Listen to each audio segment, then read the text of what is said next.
Welcome to the Buck Stops here, the official podcast of NotInHallOfFame.com, and I'm your host, Kirk Buchner, the Buck, the owner, operator of NotInHallOfFame.com and its subsidiaries, the fictitious Athlete Hall of Fame and the fictitious Rock and Roll Hall of Fame. It's the Hall of Fame Show, Season 1, Episode 7, and of course, Evan Nolan will be back, and we're going to discuss a few things today. The Basketball Hall of Fame has announced their finalists with one big omission, a gentleman by the name of Chris Bosh. We're also going to look at the Rock and Roll Hall of Fame as they have announced 5 new members of their board of directors, and it's a little bit more diverse than we've seen in the past. We'll take a quick look at the British Bulldog, who's been inducted, or looks to be inducted in the WWE Hall of Fame. This hasn't been officially announced as of yet, but it was broken by Dave Meltzer of the Wrestling Observer newsletter, and usually when he says something, chances are it's probably the case. And one more quick look at the Houston Astros, because this scandal is just not going away, and how is this going to affect gentlemen like Carlos Beltran and Jose Altuve? Looking at the way people are talking, not too good. Without further ado, here's Evan and the Not in Hall of Fame show. Mr. Nolan, how are things in Chicago? They are cold. How are things where you are? Well, it's cold here. It went down to 26. Is that 26 like Celsius. American numbers or rest of the world numbers? Rest of the world numbers. Yes, because okay. Yes, the United States does everything without the metric system except for getting onto the moon. Because I'm pretty sure they didn't figure this out by miles. Yeah, that's probably true. I mean, that's the real reason the Bay of Pigs invasion failed was we couldn't figure out time zones. So going to the moon, I'm glad by that point they figured out they need to go down with the rest of the world, even if the rest of the world has fallen under the socialist idea that is the metric system. So, or at least that's what I've been told by Fox News. Well, you might be run by socialists soon. So there you go. If I listen to Fox News. Yes, well, we shall see. It's let's not go into politics. It's a mess up around here. So I was just going to say that. I was going to say the former governor of the state just got commuted by Trump, Blagojevich, and he's been singing like a songbird about all the politicians here in Illinois since then. So we'll see what Trump wants to get out of it. But there's a million places I can go with that. Some good, some bad, depending on your point of view. I guess it would sort of even out depending on a point of view, I'm sure. But no one sort of is tuning in for that. That's going to be in the politics show, which I am probably never going to host. It's probably a safer thing for you. For me, it definitely is. But I know next week we're going to be sort of a different bat time and a different same bat channel. Because you've had to change the day on me, but you said I had to ask you why. So I'm throwing out. Yeah, so I'm doing one of the dorkiest things I think you can actually pay to do next week.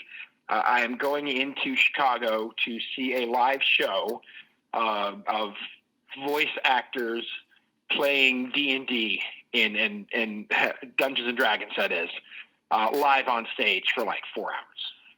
And you're married with kids. I just want to I'm married with kids, and my kids and wife are not coming with me. They're letting me go alone. But yes, I am I guess they call me a critter. There's a show called Critical Role, which I am. I think they actually just did episode 96, I believe, of the new campaign. Each of these episodes is between 3 and 5 hours, and so I haven't seen the one tonight, but I am caught up all the way through this. So this is 400 hours of content, which I have taken in over the past few years. So I care very much about all these characters, and they're coming to Chicago. So I had to go see them. Actually, I had a T-shirt from the group that arrived today so I have something to wear when I go down there. So yes, I paid like $100 to go downtown Chicago and watch people I don't know play Dungeons and Dragons for 4 hours. So, and I couldn't be happier. And that's what I'm doing next week. The fact that I'll be bringing up pro wrestling and I was a little embarrassed about that, I'm no longer embarrassed about. So there's that. Yeah. Hey, everyone has their own level of geek. That's just mine. So. I have multiple levels and multiple facets of the personality that is my geekdom. most of which sort of relating around this Hall of Fame. And the Basketball Hall of Fame, they announced, well, not finally, it was always scheduled for that time, announced their finalists, and not really any surprises except for the amount. The Basketball Hall of Fame has always been a mess in my eyes. The least transparent of the Big Four, which says a lot. Yeah, I agree with that. You never really know who is eligible, who they're considering. They sometimes do whole teams. They do people from NBA, WNBA, overseas, college, particularly college coaches. It's all over the place. So it's always a crapshoot as to who they end up with. And this group was a little bit, I guess it makes sense in a way, but it was a little bit strange at the same time. Yeah, so I mean, there's five, and they have different committees for that. So like when they have got some of these old school committees, they didn't announce any of those things. Or they didn't announce the international committee selection. I guess that'll happen a little bit later. For the direct elect committees, they only announced the two committees: the modern male and the modern female, or North American category. Last year there was 10 men. This year there's 5. So it's the 3 that everyone knew was going to be there: Kevin Garnett, Tim Duncan, and the late great Kobe Bryant. They're joined by Eddie Sutton and Rudy Tomjanovich. I never pronounce his name right. You'd think with the amount of Slavic friends, I'd be better at this, but I'm just not.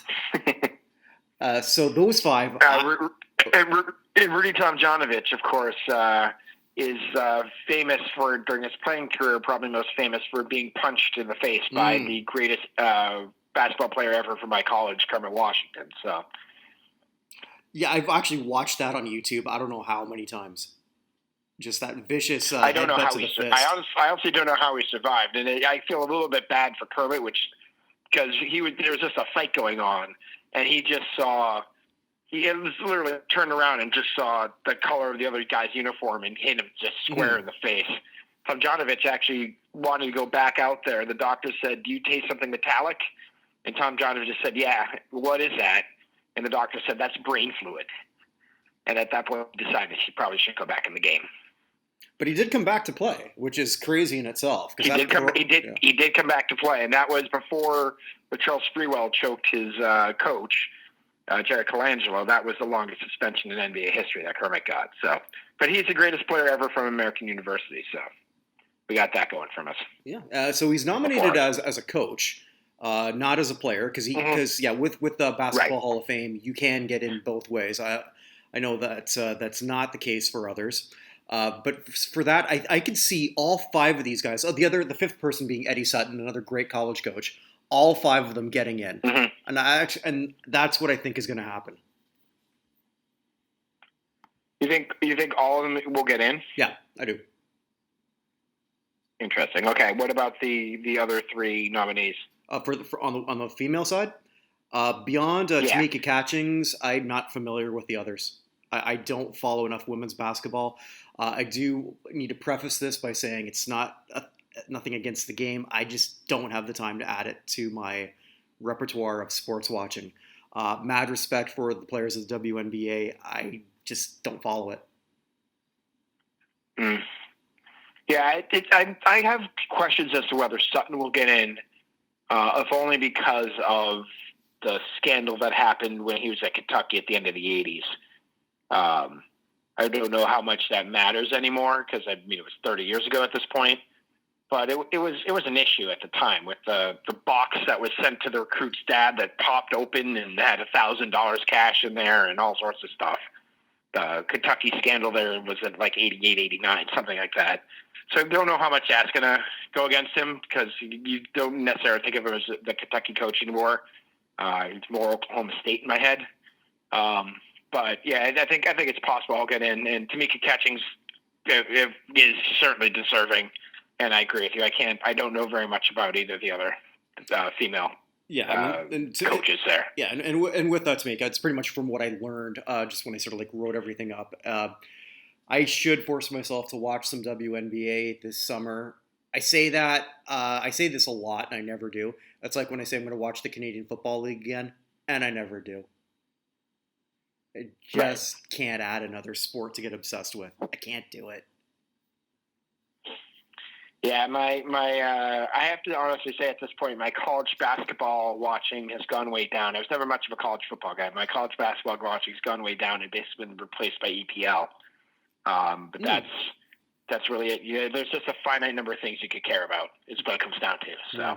So the real and big for me, it's Dungeons and Dragons. It's WWE. So there we go. Yeah. Well, I actually no. I'll even nerd it out even more. For me, it's my actual passion is New Japan Pro Wrestling. So there you go. I tried to convince my wife that we should be able to go to Tokyo so that we can watch this annual tournament that takes place over 3 weeks. Oh, fun! I get to edit that. So I was saying that like I was trying to convince my wife that we have to go to Tokyo and then travel all across Japan. She said that's great. I said yeah, because we have to follow the New Japan G1 Climax series where it's like 15 wrestling cards in a row. Yeah, that didn't go over too well. And she was less than enthused about your trip at that point, I'd imagine. Yeah, especially when I sort of bring this up every year and it never goes anywhere. And yeah, and she's right, which is the worst part. Fair enough. Neither here nor there. So I think we can agree that the biggest news really coming out of the Basketball Hall of Fame wasn't necessarily which finalists there were, but which ones there weren't. Chris Bosh was not chosen as a finalist, and that's something that didn't really surprise me because I thought, and again I'm putting my conspiracy hat on, I think they need to sort of hold someone back to get to sell some tickets. Bosh is a great player, was a great player, but he's not at the level of the other three. Actually, he's not even close. Right, of course. I agree with that. I'm surprised he wasn't a finalist. You can put him as a finalist and still not vote him in this year. And I think he was rightly a little upset about not being a finalist. I don't think there's any reason he shouldn't be.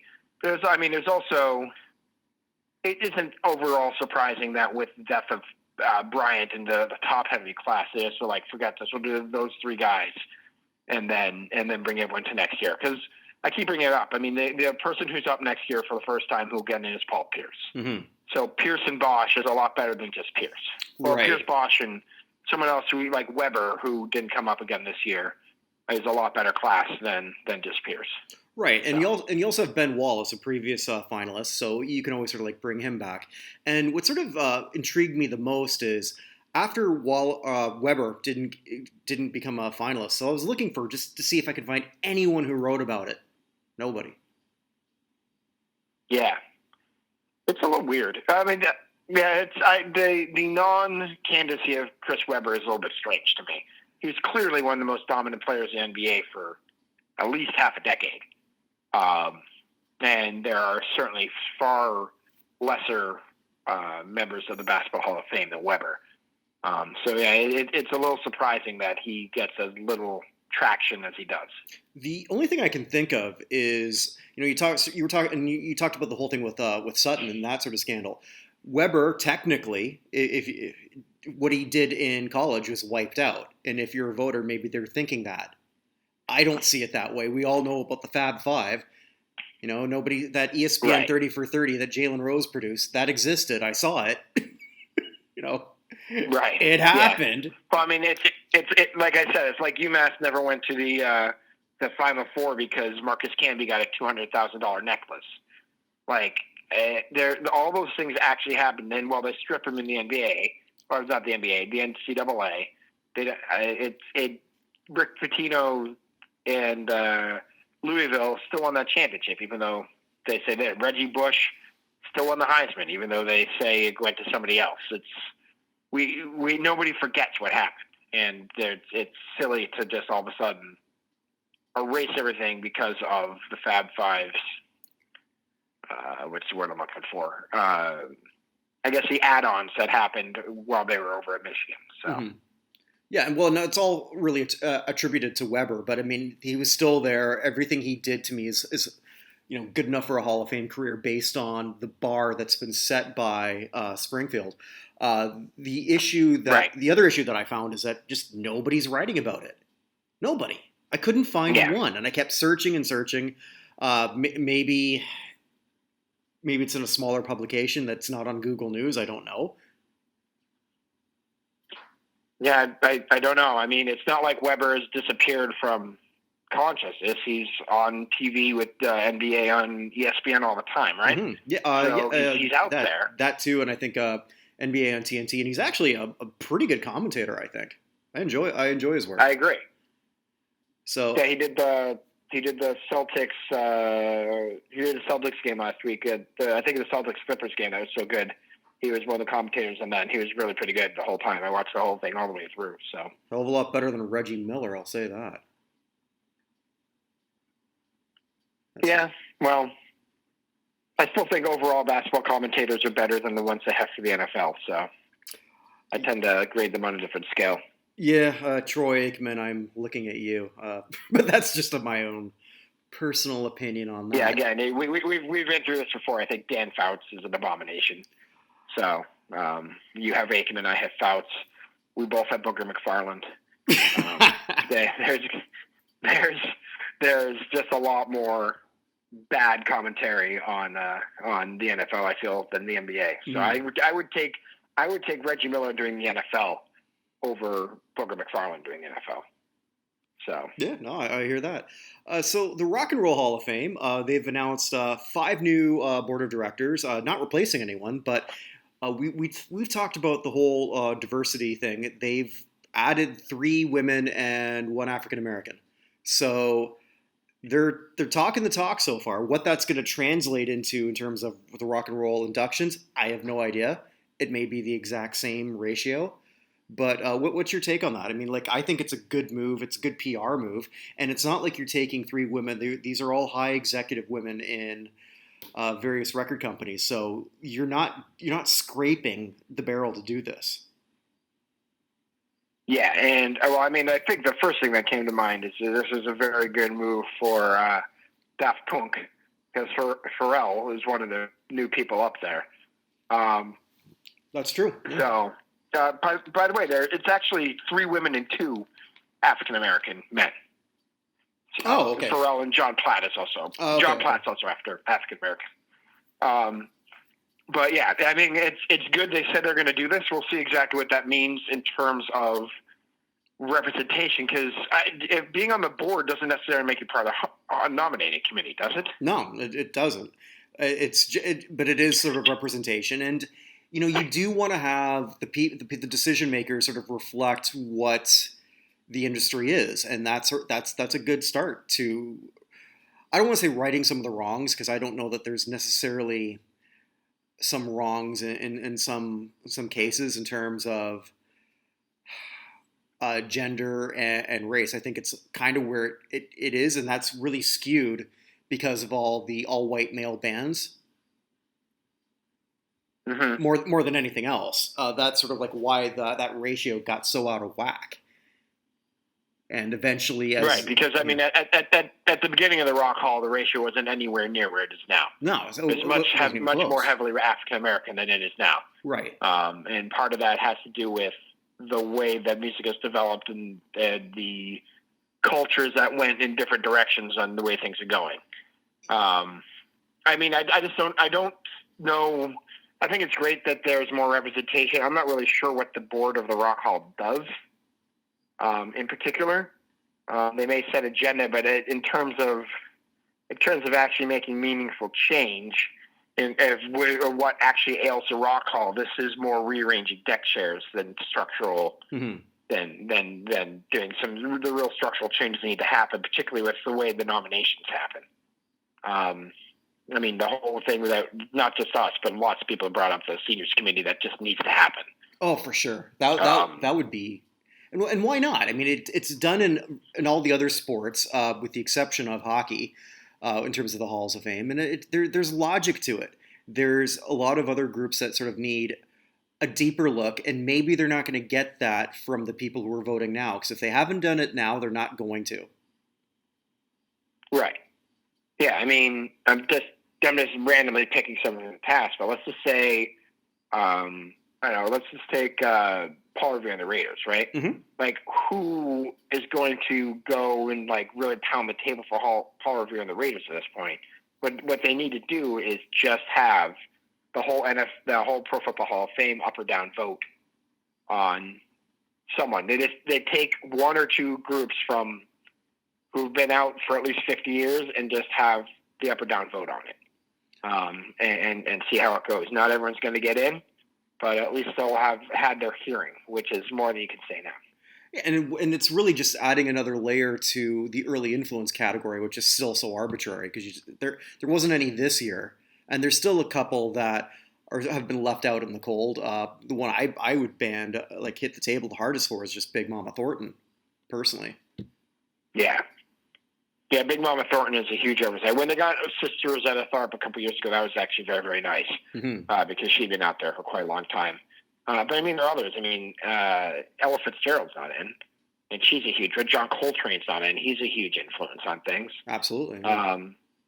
I mean, you could say Frank Sinatra's a huge influence on things, and he's not in either.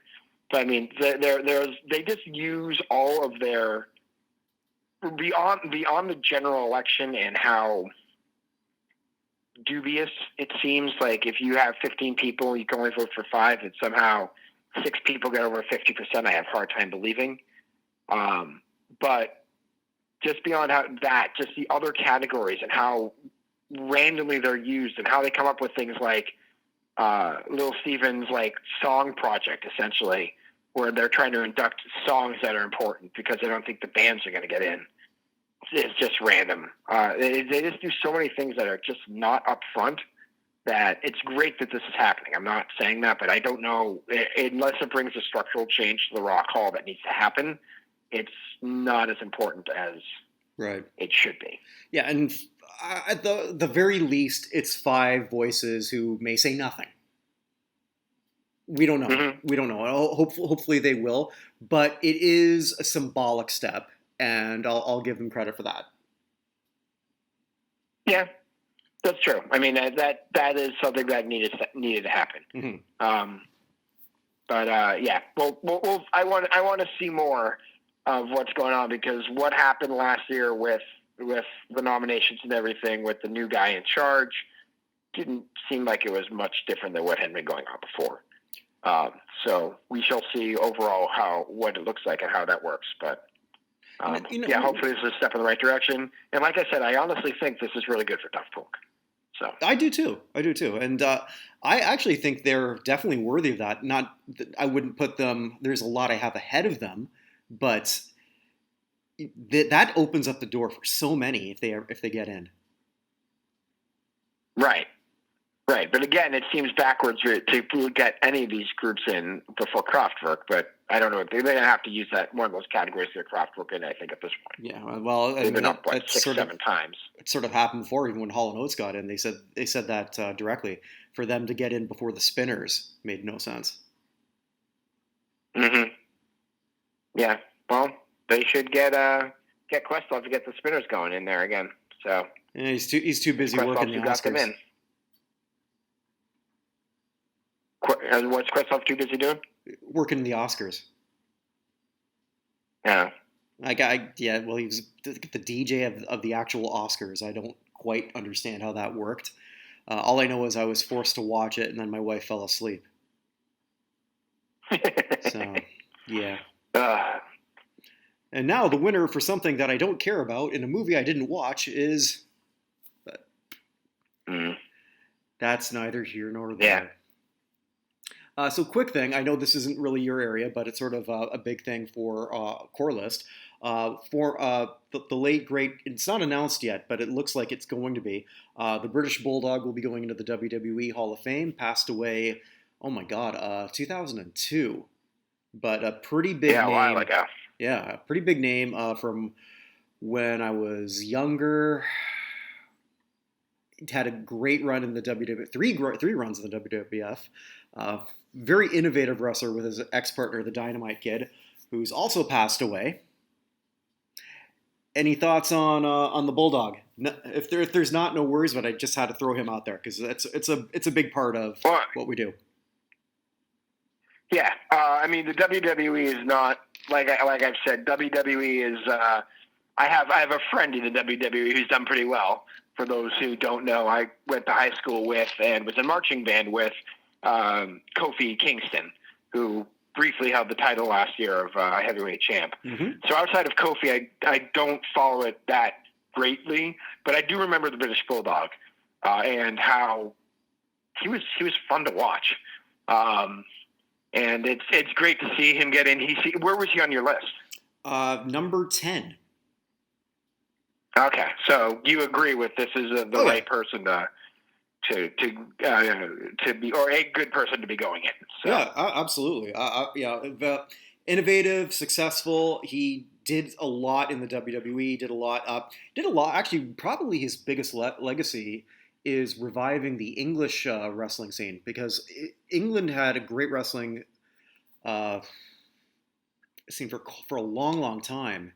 And then it just really petered out once the WWF went national and took everything over, or international, really. So he was a massive draw, and he was the main event when defeating Bret Hart for the Intercontinental title at Wembley Stadium. So that was one of the largest crowds to this day ever. So there's a lot of English wrestlers now who are, because it's the English scene has really picked back up again, and a lot of them sort of grew up watching the Bulldog. So his legacy is a little bit more than just what he did there. It's how he influenced others. I liken him to Vince Carter as a Raptor. There's a shit ton of great Canadian basketball players because of Vince Carter. Mm-hmm. Okay, that makes sense. Who's still dunking at 42, which is amazing. Still playing at 42. I never would have pegged that, ever. Like Vince Carter. No. I mean, I hated him for years. For obvious reasons, as a Raptors fan. I have a vague recollection, by the way. Didn't Davey Boy Smith marry Bret Hart's sister? Yes, he did. That was something that just hit the back of my brain when you said Bret Hart in the fight. Yeah, that must have been weird. Well, so and then Jim the Anvil married his other sister. It was, that whole family is if you look back, it's a complete mess. His sister, Davey's ex-wife, then put out a book that was actually taken off the shelf due to a lawsuit, where she talked about how Davey Boy her husband would rape her during her sleep, like give her somas to knock her out. Just some of the wonderful accusations. But the WWE Hall of Fame is not exactly full of some great characters, but some great wrestlers. We'll leave it at that. Fair enough. Now, here's the one thing about the WWE Hall of Fame WWE Hall of Fame that's never made any sense to me. Mm-hmm. Like, they just seem to leak them out over a 3-month period. Yep. Am I right in that? Yeah, you're right in that. Why? Don't know. I have absolutely no idea. And is it just basically what the McMahon family feels like they should do this year, or is there actually a voting process? No, you're exactly right. It's not even so much the family; it's basically whatever Vince says. So, some people might lobby internally for so and so, but at the end of the day, it's whatever whim of Vince McMahon. There's always certainly a pattern to it. There's always going to be an African American. There's always going to be a female. There's not always going to be a Hispanic, but sometimes there are. So that's one thing that can certainly be counted on, is that there will be representation in those categories. Which in the female division, because women's wrestling has gotten so much better. Years ago, it was, with the exception of in Japan, it was pretty much garbage. So it was all about what you look like, not about what you could do. Now it's totally different. The fans have changed that perception on its head, and that's only happened in the last 4 or 5 years. So you've got some. How much influence did China have on that? A lot in none, if that makes any sense. A lot in the terms that she was a major star, and when she went up against male wrestlers, you could kind of buy it. In terms of her actual in-ring work, she sucked. Okay. So the women who are wrestling now... Because she got elected a couple years ago, right? She did, but as part of Degeneration X, so not as an individual. Oh, okay. So that way they were able to put her in without really sort of having to put the focus on her and her tragic end and her porn career, because the last few years of China were, last 10 years of China's life was really, really sad. Yeah, it was Anna Nicole Smith-Esch. Yeah, exactly. Yeah. Exactly. Maybe sadder. I don't know. Because I don't think she ever even had. Well, she never had Anna Nicole's money. Because what she got how much from marrying that Texas oil guy? I have no idea. Yeah. So like it was really really sad. Is Davey Boy Smith the first name they've announced this year, or I know they have an official announcement. Is there anyone else that they have come out with that looks like they're going to be signing this year? They have, and it's Dave Bautista. Okay. So, which I had him at number 9, but then they did something that I thought was a little strange. They had the 4 members of the New World Order, so Hulk Hogan, Kevin Nash, Scott Hall, and Sean Waltman, who were already all in. So they didn't break any ground there. So I found that a little strange, but whatever. I mean, it's not like there's any hall we can go visit to. But it's one that generates some good traffic and a lot of debate, so I always talk about it. Cool. Yeah. So. Yeah. Well, good on the British Bulldog. I'm sorry, it's so posthumous for him because he died of, I believe, a heart attack, right? Yeah, a heart attack. Remember that, right? Yeah, a heart attack, and it was just one of those guys who, unfortunately, you're only meant to do so much with your body, and right. He was muscled to the gills to a point where nobody, I don't care what height you are, and he was only like 5'11", 6 feet. Should be. It was bordered on, pretty much abuse, and that's what eventually killed him. Just, you can only do so much to yourself, and he was in and out of rehab. He had issues from before that. Stupid story too. You remember The Ultimate Warrior? Yes. Okay. So when Bret Hart left for WCW after the Montreal Screwjob, are you familiar with that? No. All right. So, but continue. Yeah. So educate me. All right. So the Montreal Screwjob was where Bret Hart was scheduled to defend his championship against Shawn Michaels in Montreal, and this is one of those times where they actually changed the ending without telling the wrestler. So Bret Hart had signed a contract to go to WCW, and he didn't want to lose the title in Canada because he was presented as a national hero, and he kind of was. And I can sort of say that as a Canadian, he was billed that way.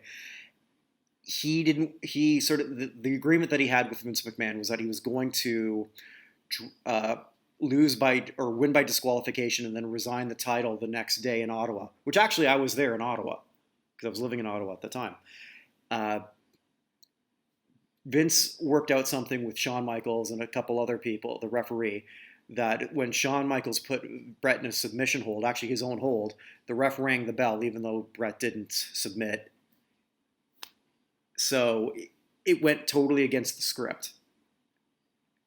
Wow. Yeah, so Davey, being his brother-in-law, asked out of his contract, got that, but then when he was there in WCW, they never used him. He got hurt by a trap door that nobody told him about on the ring when he landed on his back, so that trap door was there so that the Ultimate Warrior could sort of like appear through the appear through the ring. Killed his back. He was never the same again, and he pretty much died 4 years later. That probably expedited everything. Wow. Yeah. But we're talking more about wrestling than I thought we were. Well, I like you said, there's only so many things you can have, and I care about Kofi, and when I'm flipping through and see wrestling, I'll just see if Kofi's going. But other than that, it's one of those things I cared a lot when I was a kid because I was 6 and 7. That was Jake the Snake Roberts and Andre the Giant and Hulk Hogan, Roddy Piper, Junkyard Dog, all those guys. So I cared a lot then, and then I fell out of it, and I got to college, and we played a lot of wrestling on the Nintendo and dorm room. So, Doink the Clown and For some reason, I always remember Doink. And some of those guys, like Davey Boy Smith, the British Bulldog, and those guys, that was 98 through 2000, and then 2001, and then I fell out again until Kofi came in. So I'm in and out on wrestling, and I'm not up on all the stories. So it's interesting to hear why and how and everything. So yeah. So I want to close off with the story that just won't die.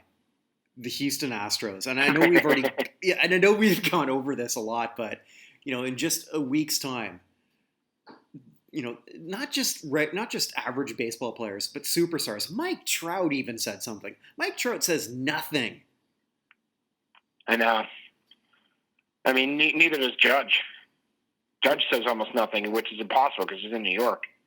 And yeah, he came out and said that what did he say? If I knew all the pitches, I'd hit 80 home runs. Oh yeah, that was Stanton who said that. Oh, I'm sorry. Was it Stanton who said that? I'm sorry. Yeah, Stanton said that. Yeah, but and then Judge said Altuve stole the MVP. Right. Yeah. So and then people are just coming off top rope, and then I don't know if you saw what Big Papi said today. Yeah. Saw that today. What he said and what the headlines were completely opposite things. Like headlines were like, Big Papi fires a snitch for telling him, and the direct quote is, just by the way, after you make your money, after you get your ring, you decide to talk about it. Why don't you talk about it during the season when it's going on? Why don't you say, I don't want no part of it? So you look like you're a snitch. So you look like you're a snitch. That's what he says. Why are you going to talk about it after? That's my problem. Why nobody said anything while it's going on? So his problem with fears or fires is that he said it 2 years later or 3 years later and still got the benefit of the cheating and the ring and the parade and everything else. If he really had a problem with it, he should have said something at the time, and somehow that got twisted into Papi saying that fires for snitching. And then, of course, all the Yankees fans he was always good with cheating and all these other things. Because headline writers need to sell papers, or I guess not papers, but articles, clicks, clickbait, and not actually what was actually said. But I hear that. The Astros have not covered themselves in glory on this. No, it's funny you bring that up because the first time I saw that headline, it's like, damn, Big Papi's full on gangster mode here. I kind of like it. In a way, but then you read it like, oh, okay, here's the context. Right. I mean, Pedro Martinez was full on fires as a snitch. So Pedro did say that, but Big Papi did not. But Pedro was like, he would have basically thrown fires off or thrown him out of the locker room if he had told on his own guys like that. Mm-hmm. So that's a whole different thing. But, just get off the Red Sox. They're going to get punished soon enough. That will actually be interesting. I'll be interested to see what happens with the Red Sox, because that accusation came about the same time, and it's been a whole lot longer with the things coming out. So I'm wondering if there is not as much. I've heard from, or I've read that it's not as bad as the Astros, but I'm wondering if it's not much of anything. As opposed to what the Astros are doing, and they're embarrassed to come out with it because it's going to look like they're super weak on a Boston sports team, when particularly who is already on notice for having these Apple Watches. I hope the Red Sox get punished. I'm a Red Sox fan. I hope they get punished. This ownership group is in need of some re-education. I mean, they're already in trouble. They also own Liverpool, and Liverpool's in all sorts of trouble for spying in Manchester City. I don't know if you're aware of that. Yeah, and they got a bit of karma losing their Champions League game. Yeah. So, I mean, they got that going on. They already had the Apple Watch thing, so this would be basically a third strike against the same owners. So maybe at some point they'll learn. But going back to the Astros, they are just not sorry about it. They just aren't. They don't care. And they're going to get drilled, and they're going to get drilled over and over again. And the pitchers who hit them with the balls are going to get suspended, and the people who actually did the cheating are not. And that's they're going to happen. And that's a strange thing. I mean, I know I've saw that before, like in the steroid era, with all that, but I've never seen it where you've got these big name players. I don't want to say defying the union because we don't really know how far it even went with the union, because it seems like Rob Manfred said, "Nah, I don't even want to bother and fight them." And I don't know how far it went, but there's big name players saying like, how are these guys not punished? I don't ever remember this happening before. No, and it's at a really bad time for the union because they have a whole new collective bargaining agreement they're going to have to come up with. Yeah. So the fracturing of what is, without a doubt, the strongest union in sports is probably not good for them. Of course, most of these guys also think that Manfred is a moron from the way this has been handled. Mm-hmm. So that's going to be interesting as well. Whether they're divided amongst themselves and united against Manfred will be an interesting thing. People are saying that Manfred is now the worst commissioner in sports after the way he handled this. I think it's probably a three-way tie for last between Bettman, who just always lives down there, Goodell, who has never handled anything well, and now Manfred. I think Silver is the only one who people have any respect for in the four major sports. But Manfred was okay before this, but he just, every time he talks, and his denigrating the championship trophy as a piece of metal also did not go over well.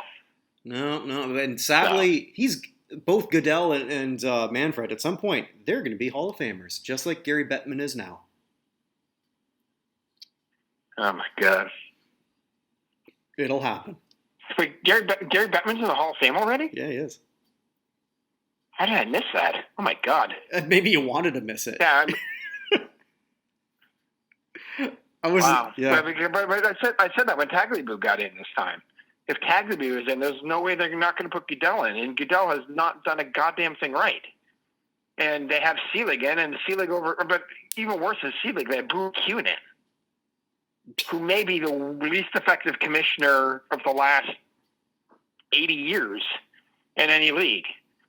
So commissioners are, I don't know. There are too many of them in halls of fame. Let's just put it that way. Yeah, and that's sort of what happens when, especially, going specifically with baseball, because they're voted in by the Veterans Committee. So, and the reason I wanted to bring up the Astros again is I don't know whether this is going to affect Manfred or not. It should in terms of a future Hall of Fame bid, but it's going on by a different committee now. In terms of the baseball writers, Carlos Beltran, who was a fringe first ballot Hall of Famer. That's gone. Yeah, that's interesting as to whether or not Beltran gets in for a little bit now. Yeah, that's going to be an interesting conversation when he gets there. Yeah, and that's actually the main reason I want to sort of bring this up, because I think with Beltran, he did get some kind of punishment, not as a player though. Lost his job. I don't know what his severance package was, and I don't know whether he'll be working again in the future. But that is something that the writers can punish. And will they? Then yes, they absolutely can. And it's gonna be interesting to see what happens with and some of these other Astros guys as well. What does it mean for Altuve? What does it mean for Springer? What does it mean for Correa?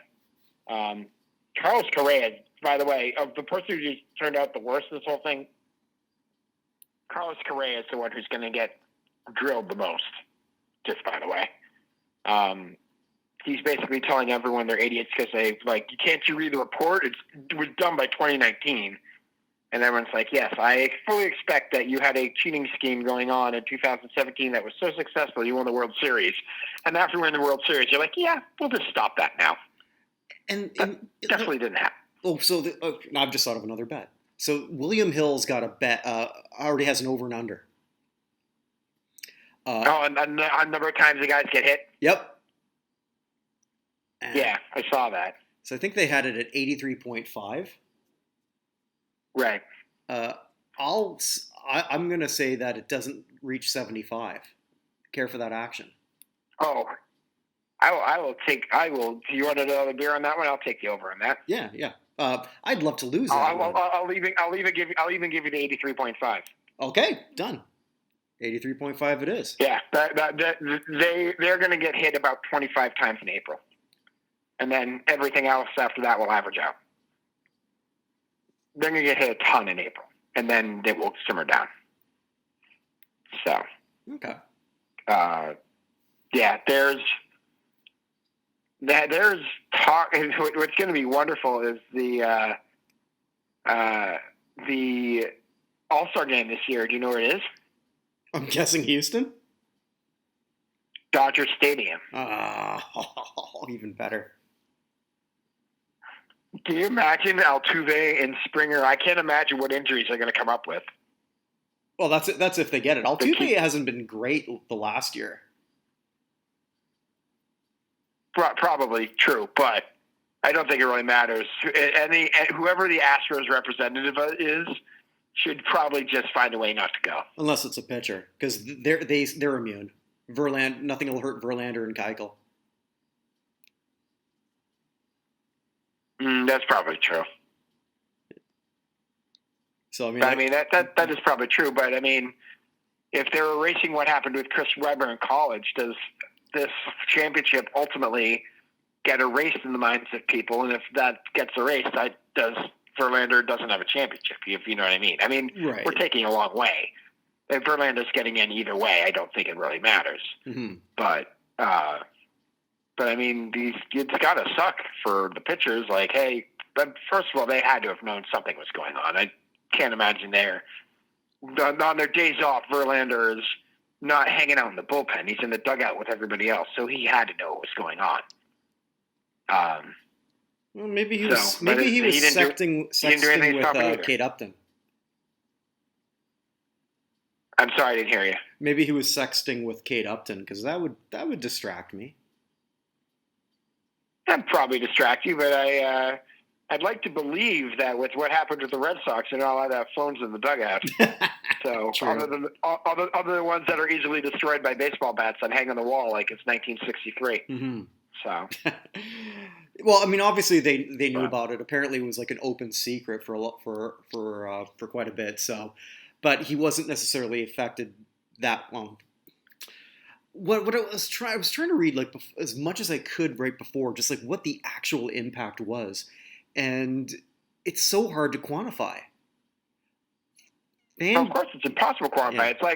It's like trying to figure out how much steroids helped anybody. Mm-hmm. Well, Fangraphs did this amazing piece, and so I'm reading them. I'm so fascinated just reading everything that they sort of came up with, and they more or less came up with two things that they knew for sure: that they were hitting fastballs better and laying off breaking balls much better. Those were the two things that were concrete, but then they were also doing that so much better on the road too. And it was suggested that they might have figured out a scheme on the road also. Having said that, their end conclusion was, we don't know. And when Fangraphs says that, I mean, it's impossible to tell. And if you can't tell and all you have is suspicions, I mean, you still have lots of people who think the Patriots taped the Rams walkthrough before the Super Bowl, which never happened. But it still dogs the Pats to this day. And even if nothing necessarily happened as bad as we think it did, everyone's always going to think it did. Mm-hmm. Yeah, so. This isn't going away. Now we have a bet. Now I have a reason to watch Astros games. Well, I mean, you better watch them on TV because all sorts of little leagues are pulling Astros or banning them. Oh my God, yeah. So Pennsylvania teams, today. So. Yeah, a couple in California, one in Nevada. So they're banning the Astros. That's a little far, don't you think? I guess it's a symbolic gesture, I suppose.